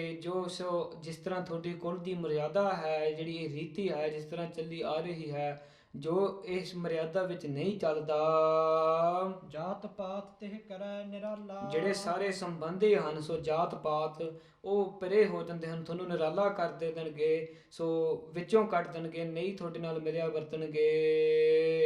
ਨਰ ਸੰਪੂਰਨ ਘਰ ਪਰਵਾਰੂ। ਸੋ ਨਾਲੇ ਤੁਹਾਡਾ ਸੰਪੂਰਨ ਪਰਿਵਾਰ ਇੱਥੇ ਆਇਆ ਹੋਇਆ ਹੈ। ਹਰਖੈ ਉਰ ਕਰ ਰਹੋ ਘਰ ਧਾਰੂ। ਤੁਹਾਡੇ ਘਰ ਆ ਕਰਕੇ ਬੜੇ ਖੁਸ਼ ਹੋਏ ਹਨ ਕਿ ਆਪ ਜੀ ਦੇ ਜਨੇਊ ਪਾਉਣਾ ਹੈ, ਬੜੇ ਖੁਸ਼ ਹਨ ਸਾਰੇ। ਨਾ ਤੁਰ ਸਭ ਕੋ ਬਦਿਓ ਹੁਲਾਸਾ। ਬੜੇ ਜੋ ਖੁਸ਼ ਹੋਏ ਹਨ, ਬੜੇ ਆਨੰਦ ਵਿੱਚ ਆਏ ਹੋਏ ਹਨ ਕਿ ਆਪ ਜੀ ਦੇ ਜੋ ਇਹ ਤਾਗਾ ਜਨੇਊ ਪਾਉਣਾ ਹੈ। ਹਾਂਜੀ, ਮਿਟ ਜਾਏ ਮਨ ਹੋਏ ਉਦਾਸਾ। ਤੇ ਜੇ ਤੁਸੀਂ ਇਹ ਤਾਗਾ ਜਨੇਊ ਨਾ ਪਾਵੋ, ਫਿਰ ਸਾਰੇ ਉਦਾਸ ਹੋ ਜਾਣਗੇ। ਇੱਕ ਵਾਰ ਘਰ ਪਾਏ ਜਨੇਊ। ਸੋ ਤਾਂ ਹੀ ਕਰਕੇ ਬਾਲਕ ਗੁਰੂ ਨਾਨਕ ਦੇਵ ਸਾਹਿਬ ਜੀ ਮਹਾਰਾਜ ਜੀ, ਸੋ ਤਾਂ ਹੀ ਕਰਕੇ ਇੱਕ ਵਾਰ ਆਪਦੇ ਗਲੇ ਵਿੱਚ ਇਹ ਜਨੇਊ ਪਾ ਲਵੋ। ਪੁਨ ਕਰੀਏ ਇੱਛਾ ਉਰਜੇ। ਸਾਰਿਆਂ ਦੀਆਂ ਜਿਹੜੀਆਂ ਇੱਛਾਵਾਂ ਹੈ ਉਹ ਪੂਰਨ ਕਰ ਦਵੋ ਆਪ ਜੀ। ਅਸ ਸੁਨ ਕਰ ਗਿਆਤਨ ਕੇ ਬੈਨਾ। ਤੇ ਫਿਰ ਉਸ ਵਕਤ ਸਤਿਗੁਰੂ ਗੁਰੂ ਨਾਨਕ ਦੇਵ ਸਾਹਿਬ ਜੀ ਮਹਾਰਾਜ ਜੀ ਨੇ ਜਦੋਂ ਇਸ ਤਰ੍ਹਾਂ ਦੇ ਬਚਨ ਬ੍ਰਾਹਮਣਾਂ ਤੋਂ ਸੁਣਨਾ ਕੀਤੇ, ਹੁਣ ਬੋਲੇ ਸ੍ਰੀ ਪੰਕਜ ਨੈਣਾ। ਉਸ ਸਮੇਂ ਸਤਿਗੁਰੂ ਗੁਰੂ ਨਾਨਕ ਦੇਵ ਸਾਹਿਬ ਜੀ ਮਹਾਰਾਜ ਜੀ ਨੇ ਆਪਦੇ ਕਮਲ ਰੂਪੀ ਮੁਖ ਤੋਂ ਪ੍ਰੇਮ ਸਹਿਤ ਨਾਲ ਬਚਨ ਉਚਾਰਨਾ ਕੀਤੇ। ਅੱਗੇ ਸ਼ਬਦ ਉਚਾਰਿਆ ਹੈ, ਸ੍ਰੀ ਮੁਖ ਵਾਕ ਮਹੱਲਾ ਪਹਿਲਾ। ਸੋ ਸਤਿਗੁਰੂ ਗੁਰੂ ਨਾਨਕ ਦੇਵ ਸਾਹਿਬ ਜੀ ਮਹਾਰਾਜ ਜੀ ਪਹਿਲੇ ਪਾਤਸ਼ਾਹੀ ਬਚਨ ਉਚਾਰਦੇ ਹਨ। ਲਖ ਚੋਰੀਆ ਲਖ ਜਾਰੀਆ। ਸਤਿਗੁਰੂ ਜੀ ਸਮਝਾਉਂਦੇ ਹਨ ਕਿ ਲੱਖਾਂ ਦੀ ਗਿਣਤੀਆਂ ਵਿੱਚ ਲੋਕ ਚੋਰੀਆਂ ਕਰਦੇ ਹਨ, ਲੱਖਾਂ ਦੀ ਗਿਣਤੀਆਂ ਵਿੱਚ ਲੋਕ ਜੋ ਇਸੇ ਹੀ ਤਰ੍ਹਾਂ ਮਾੜੇ ਕੰਮ ਕਰਦੇ ਹਨ, ਜਾਰੀਆਂ ਕਰਦੇ ਹਨ, ਵਿਵਚਾਰ ਕਰਦੇ ਹਨ। ਲਖ ਕੂੜੀਆ ਲਖ ਗਾਲ। ਸੋ ਝੂਠੀਆਂ ਗਵਾਹੀਆਂ ਦੇ ਕਰਕੇ ਬਹੁਤ ਪਾੜੇ ਕੰਮ ਕਰਦੇ ਹਨ। ਲੱਖਾਂ ਦੀਆਂ ਗਿਣਤੀਆਂ ਵਿੱਚ ਲੱਖਾਂ ਦੀ ਗਿਣਤੀਆਂ ਲੋਕ ਗਾਲਾਂ ਕੱਢਦੇ ਹਨ, ਮਾੜੇ ਬਚਨ ਉਚਾਰਦੇ ਹਨ। ਲਖ ਠੱਗੀਆਂ ਪਹਿਨਾਮੀਆਂ। ਲੱਖਾਂ ਦੀ ਗਿਣਤੀਆਂ ਵਿੱਚ ਲੋਕ ਠੱਗੀਆਂ ਕਰਦੇ ਹਨ, ਪਹਿਨਾਮੀਆਂ ਇਸੇ ਤਰ੍ਹਾਂ ਜੋ ਲੁਕੋ ਕੇ ਇਹ ਮਾੜੇ ਕੰਮ ਕਰਦੇ ਹਨ, ਮਾੜੇ ਕੰਮ ਕਰਦੇ ਹਨ ਲੁਕੋ ਕਰਕੇ। ਰਾਤ ਦਿਨ ਸੇ ਜੀਅ ਨਾਲ। ਸੋ ਦਿਨ ਰਾਤ ਇਹ ਮਾੜੇ ਕੰਮਾਂ ਵਿੱਚ ਲੀਨ ਰਹਿੰਦੇ ਹਨ ਇਹ ਜਿਹੜੇ ਮਨੁੱਖ ਹਨ, ਜੀਵ ਹਨ। ਤਾਗ ਕਪਾਹ ਹੋ ਕਤੀਐ। ਤੇ ਇਹ ਫਿਰ ਜਿਹੜਾ ਜਨੇਊ ਹੈ, ਇਹ ਕਪਾਹ ਦਾ ਜਿਹੜਾ ਤਾਗਾ ਹੈ, ਬਾਮਨ ਵੱਟੇ ਆਏ। ਉਹ ਫਿਰ ਮੁੱਲ ਲਿਆ ਕਰਕੇ ਜਿਹੜਾ ਬ੍ਰਾਹਮਣ ਹੈ ਉਹ ਮੰਗਵਾ ਕਰਕੇ ਉਹ ਫਿਰ ਵੱਟ ਦਿੰਦਾ ਹੈ। ਕੋਹ ਬੱਕਰਾ ਰਿਣ ਖਾਇਆ। ਤੇ ਉਸੇ ਦਿਨ ਤੇ ਫਿਰ ਬੱਕਰਾ ਲਿਆ ਕਰਕੇ ਜਿਹੜੇ ਸਾਰੇ ਹਨ ਉਹ ਉਹਨੂੰ ਮਾਰ ਕਰਕੇ ਉਹ ਫਿਰ ਸਾਰੇ ਖੁਸ਼ ਹੋ ਕਰਕੇ ਖਾਂਦੇ ਹਨ। ਸਭ ਕੋ ਆਖੈ ਪਾਏ। ਤੇ ਫਿਰ ਉਹ ਸਮੇਂ ਸਾਰੇ ਕਹਿੰਦੇ ਹਨ ਕਿ ਇਹ ਜਿਹੜਾ ਜਨੇਊ ਹੈ ਸ੍ਰੇਸ਼ਟ ਹੈ, ਸੱਚਾ ਹੈ, ਇਹ ਪਾ ਲਵੋ। ਇਸ ਤਰ੍ਹਾਂ ਸਾਰੇ ਕਰਦੇ ਹਨ। ਹੋਏ ਪੁਰਾਣਾ ਸੁੱਟੀਐ। ਪਰ ਫਿਰ ਜਦੋਂ ਉਹ ਵੀ ਜਨੇਊ ਤਾਗਾ ਪੁਰਾਣਾ ਹੋ ਜਾਂਦਾ ਹੈ ਉਹ ਵੀ ਸੁੱਟ ਕੇ ਵੀ ਫਿਰ ਪਾਈਐ ਹੋਰ। ਉਹ ਵੀ ਫਿਰ ਨਵਾਂ ਜੋ ਜਨੇਊ ਪਾ ਕਰਕੇ ਉਹ ਨਵਾਂ ਜਨੇਊ ਤਾਗਾ ਪਾ ਲੈਂਦੇ ਹੋ ਤੁਸੀਂ। ਨਾਨਕ ਤਗ ਨ ਟੁੱਟਈ। ਸਤਿਗੁਰੂ ਜੀ ਗੁਰੂ ਨਾਨਕ ਦੇਵ ਸਾਹਿਬ ਜੀ ਮਹਾਰਾਜ ਜੀ ਸਾਰਿਆਂ ਨੂੰ ਸਮਝਾਉਂਦੇ ਹਨ ਕਿ ਤਗ ਨਾ ਟੁੱਟੇ। ਜਿਹੜਾ ਸੱਚਾ ਗਿਆਨ ਦਾ ਤਾਗਾ ਹੈ, ਸੱਚਾ ਜਨੇਊ ਹੈ, ਉਹ ਨਹੀਂ ਟੁੱਟਦਾ। ਜੇ ਤਗ ਹੋਵੇ ਜੋਰ। ਜੇ ਉਹ ਤਾਗੇ ਜਨੇਊ ਵਿੱਚ ਪੂਰਾ ਬਲ ਹੋਵੇ, ਜ਼ੋਰ ਹੋਵੇ, ਗਿਆਨ ਰੂਪੀ ਜ਼ੋਰ ਹੋਵੇ, ਉਹ ਫਿਰ ਤਾਗਾ ਨਹੀਂ ਟੁੱਟਦਾ। ਸੋ ਇਸੇ ਤਰ੍ਹਾਂ ਸਤਿਗੁਰੂ ਜੀ ਸਮਝਾਉਂਦੇ ਹਨ ਉਹ ਬ੍ਰਾਹਮਣਾਂ ਨੂੰ ਕਿ ਲੱਖਾਂ ਦੀ ਗਿਣਤੀਆਂ ਵਿੱਚ ਸਾਰੇ ਭੈੜੇ ਕੰਮ ਕਰਦੇ ਹਨ, ਮਾੜੇ ਕੰਮ ਕਰਦੇ ਹਨ। ਸੋ ਇਸੇ ਹੀ ਤਰ੍ਹਾਂ ਬਹੁਤ ਸਾਰੇ ਮਾੜੇ ਕੰਮ ਕਰਕੇ ਫਿਰ ਜਦੋਂ ਜਨੇਊ ਪਾਉਣ ਦਾ ਸਮਾਂ ਆਉਂਦਾ ਹੈ ਉਹ ਫਿਰ ਬ੍ਰਾਹਮਣ ਮੁੱਲ ਲੈ ਕਰਕੇ ਸੋ ਉਹ ਫਿਰ ਵੱਟ ਦੇ ਦਿੰਦੇ ਹਨ। ਉਸੇ ਹੀ ਦਿਨ ਤੇ ਫਿਰ ਬੱਕਰੇ ਮਾਰ ਕੇ ਸਾਰੇ ਖਾਂਦੇ ਹਨ। ਇਸੇ ਹੀ ਤਰ੍ਹਾਂ ਫਿਰ ਮਾਰ ਕਰਕੇ ਉਹ ਫਿਰ ਜਨੇਊ ਪਾ ਲੈਂਦੇ ਹਨ, ਆਪ ਨੂੰ ਧਰਮੀ ਕਹਾ ਲੈਂਦੇ ਹਨ। ਤੇ ਇਸੇ ਹੀ ਤਰ੍ਹਾਂ ਫਿਰ ਜਦੋਂ ਜਨੇਊ ਪੁਰਾਣਾ ਹੋ ਜਾਂਦਾ ਹੈ ਉਹ ਵੀ ਲਾ ਕਰਕੇ ਸੁੱਟ ਕੇ ਨਵਾਂ ਪਾ ਲੈਂਦੇ ਹਨ। ਸਤਿਗੁਰੂ ਜੀ ਸਮਝਾਉਂਦੇ ਹਨ ਕਿ ਇਹ ਜਿਹੜੀ ਮਰਿਆਦਾ ਹੈ ਇਹ ਸੋ ਇਸੇ ਹੀ ਤਰ੍ਹਾਂ ਇਹ ਜਿਸ ਤਰ੍ਹਾਂ ਸਤਿਗੁਰੂ ਜੀ ਸਮਝਾਉਂਦੇ ਹਨ ਫਿਰ ਕੀ ਫਾਇਦਾ ਹੈ ਪਾਉਣ ਦਾ ਜੇ ਮਾੜੇ ਕੰਮ ਕਰਕੇ ਇਹ ਪਾ ਲੈਂਦੇ ਹੋ ਤੁਸੀਂ। ਨਾਨਕ ਤਗ ਨਾ ਟੁੱਟੇ ਜੇ ਤਗ ਹੋਵੇ ਜੋਰ। ਸਤਿਗੁਰੂ ਜੀ ਫਿਰ ਇਸ ਸ਼ਬਦ ਵਿੱਚ ਸਮਝਾਉਂਦੇ ਹਨ ਕਿ ਜਿਹੜਾ ਸੱਚਾ ਤਾਗਾ ਹੋਵੇ ਉਹ ਫਿਰ ਜੇ ਬਲ ਹੋਵੇ, ਗਿਆਨ ਰੂਪੀ ਜ਼ੋਰ ਹੋਵੇ ਉਹਦੇ ਵਿੱਚ, ਉਹ ਨਹੀਂ ਫਿਰ ਤਾਗਾ ਟੁੱਟਦਾ, ਉਹ ਨਹੀਂ ਜਨੇਊ ਟੁੱਟਦਾ। ਉਹ ਆਪਦੇ ਸੋ ਅੰਤਹਿਕਰਨ ਰੂਪੀ ਗਲੇ ਉੱਤੇ ਪਾਉਣਾ ਕਰੋ। ਸੋ ਇਸ ਤਰ੍ਹਾਂ ਸਤਿਗੁਰੂ ਜੀ ਨੇ ਕਿਰਪਾ ਕੀਤੀ ਹੈ ਤੇ ਕਥਾ ਦੀ ਸਮਾਪਤੀ ਕਰਦੇ ਹਾਂ। ਅੱਗੇ ਸੋ ਜਿਸ ਤਰ੍ਹਾਂ ਅੱਗੇ ਵਿਚਾਰ ਆਊਗੀ ਉਹ ਸਰਵਣ ਕਰਾਂਗੇ ਸਤਿਗੁਰਾਂ ਦੀ ਕਿਰਪਾ ਨਾਲ। ਸੋ ਇੱਥੇ ਅਸੀਂ ਸਰਵਣ ਕੀਤਾ ਹੈ ਸੰਖੇਪ ਰੂਪ ਵਿੱਚ ਇੰਗਲਿਸ਼ ਦੱਸ ਦਈਏ। So we have listened in this week's Katha Sadhguru Sri Guru Nanak Dev Sahib Ji Maharaj Ji. So they uchared the Shabad last week and they explained the maryada that they make the janeu with. So it's the cotton and the taga. That should be there rupi santokh sabar is you should have santokh and contentment living a God par hukam. You should stay kaim in jat sat, and that is the true janeu. That is the true janeu, gyan rupi janeu that we need to put on our hirda rupi gala. And in the same way that janeu that is the gyan rupi janeu that doesn't break, no mal can lag to that, it doesn't burn in fire and it does not become nas, it does not finish. So tan so manas nanaka, Sadhguru Ji says that they are tan them manuksa tan who put them on their hirde rupi gale. So and then this week's katha Sadhguru Ji explains that them janeus are there the true janeus that can take us to the next life, and in this life we will be sukhi and happy, and in the next life parlok when we go to Jamaduds they will not be able to give us saja, they will not be able to give us the shaddat. That is the true janeu that we need to put on ourselves. And then at that point Pandit Hardayal Ji becomes very khush, all their case on their body go khade, they become very happy. So at that point, after listening to that, the Brahmins and the Khatris that were sat there at that point, they after listening to that, they listen and they say to Sadhguru Ji that your father has done a lot of kharcha, your father has done a lot of kharcha. So they say that your father has done a lot of kharcha for this janeu, and they've brought a lot of bakri to feed everybody, they've called everybody, why aren't you wearing this janeu? And they say that you need to wear this janeu because it's shubdin, and this janeu is the thing that brings us into this dharam, and this is the janeu that Brahmas or the people that the Devi Devte, Brahma wears this from the start, and his kids also wear this. So why aren't you wearing it? Why are you coming out of this maryada? Then Sadhguru Ji uchars the Shabad Agge. Hanji. Sri Mukhvak Chaukar Mul Anaya. Sadhguru Ji explains that this taga, this janeu, they get this janeu, they buy this janeu. So they explain that so in Satyuga they bought it for, so they explain the currencies that they bought them in Satyuga, so Treta, Dwapar and Kaljug, and then they say that chonke they baith karke, then the Brahman comes and puts the janeu on that person. Hanji. So like I said, then that Brahman comes in chonka and then puts the janeu on that person. Hanji. Sikha kan chadaiya. Then they go to that person and they give sikha in their ear. Hanji. Guru Brahman thea. And they explain to that person, from this day on, the Brahman that puts the janeu, that is your guru. Hanji. Sadhguru Ji explains to that person that person, when they die, when it comes to Antadasama, then that person when the saskar happens, when they cremated, when they burn, so the sarir burns at that point, but so does that tagga and janew, that does not go with you, hanji. ਵੇ ਤੱਗਾ ਗਿਆ So that becomes bearth, that tagga, that janew does not go with you in the parlok, because that gets burned in the cremation, hanji. So at that point, Sadhguru Sri Guru Nanak Dev Sahib Ji Maharaj explains that, and then they further acharya shabad when the Brahmins keep asking questions saying that this is the mryada, your father has done so much, so it will be a mada kam if you do not put this, because your father has spent so much money getting everything together. And then agge Sadhguru Ji samjhas to them, hanji. ਮਹੱਲਾ ਪਹਿਲਾ lakh ਚੋਰੀਆ lakh ਜਾਰੀਆ That in loads of people in this world, they commit bad deeds, they commit robberies, they do choriyan and they do jariyan, so they're committing wrong acts in kaam, krodh, lobh, mohankar, hanji. Lakh ਕੂੜੀਆ lakh ਗਾਲ And in the same way, they give false gavahiyan, so they stand up for wrong people, they say the wrong things, and they use bad language such as galan, so they do bad language, hanji. Lakh ਠਗੀਆ ਪਹਿਨਾਮੀਆ Many people do thagiyan, many people hide and do bad deeds, hanji. ਰਾਤ ਦਿਨ ਸਜੀਏ ਨਾਲ And day and night they are lean in this made karam, they stay in this made karam. ਤਗ ਕਪਾਹ ਹੋ ਕੱਤੀਐ So Sadhguru Ji explains to them, this cotton, this tagga that you have got, that you've created, that you've got from Mul, hanji.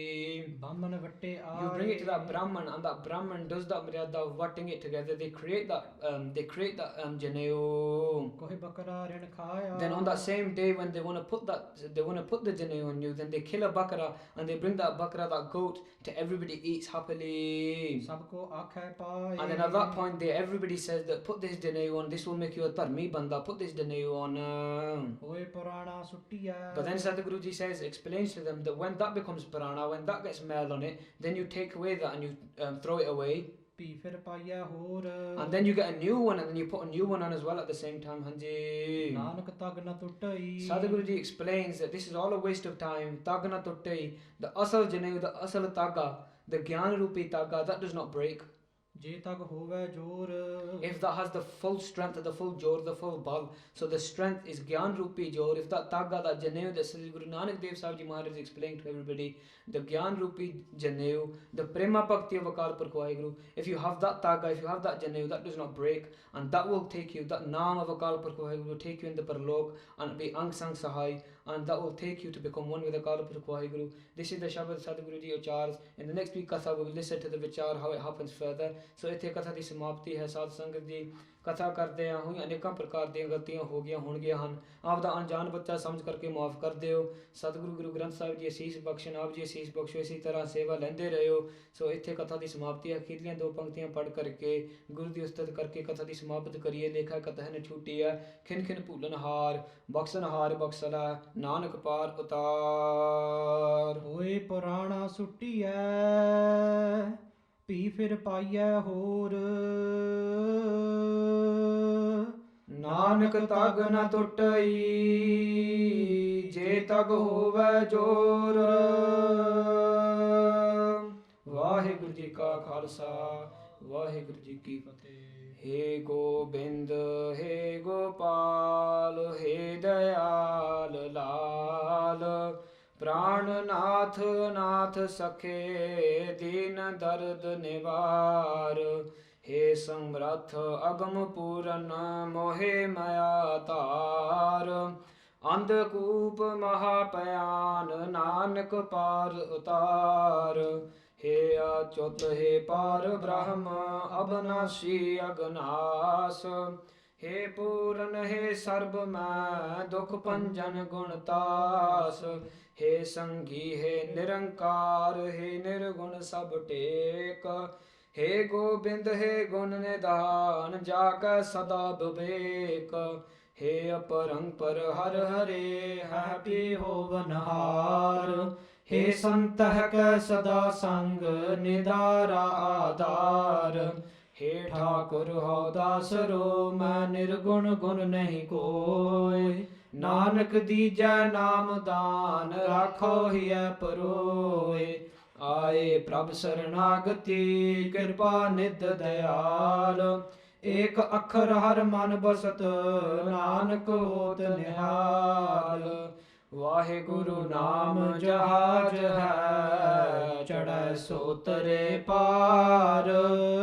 ਜੋ ਸਰਦਾ ਕਰ ਸੇਵਦੇ, ਗੁਰ ਪਾਰ ਉਤਾਰਨ ਹਾਰ। ਵਾਹਿਗੁਰੂ ਨਾਮ ਜਹਾਜ ਹੈ, ਚੜ੍ਹੈ ਸੋ ਤਰੇ ਪਾਰ। ਜੋ ਸਰਦਾ ਕਰ ਸੇਵਦੇ, ਗੁਰ ਪਾਰ ਉਤਾਰਨ ਹਾਰ। ਵਾਹਿਗੁਰੂ ਜੀ ਕਾ ਖਾਲਸਾ,